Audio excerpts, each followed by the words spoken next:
আমি জানতাম আপনি আমাকে ডাকবেন, কথাটা বেশিক্ষণ মনের ভিতরে চেপে রাখতে পারবেন না আপনি। বলেন, আপনার কথাটা শোনার জন্য আমার মনের ভিতরটা হাঁসফাঁস করতেছে। কি কথা বলবো আমি তোমাকে? আপনি আমাকে যেটা বলার জন্য ডেকেছেন। আচ্ছা, মানে আমি কি বলার জন্য ডেকেছি সেটাও তুমি জানো? কি বলার জন্য ডেকেছি? এই যে, শুধু আমি একা আপনাকে পছন্দ করি না, আপনি আমাকে পছন্দ করেন, আমাকে ভালোবাসেন। চুপ করো। তোমার মতো একটা গবেট রাম ছাগল আদু ভাইকে আমি কেন? কোনো মেয়েই পছন্দ করবে না। আপনি কিন্তু এই কথাটা একদম ভুল বললেন ম্যাডাম। আপনি জানেন এই ভার্সিটির সোনিয়া মুনিয়া, মুন্নি তিন্নি, রিয়া হিয়া সবাই আমার জন্য পাগল।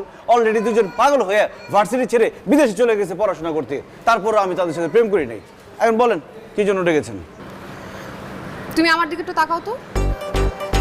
আমি কি আপনার বয়ফ্রেন্ড যে আপনার দিকে তাকাবো? না না, ভালো করে দেখে বলো, আমাকে চিনতে পারছো?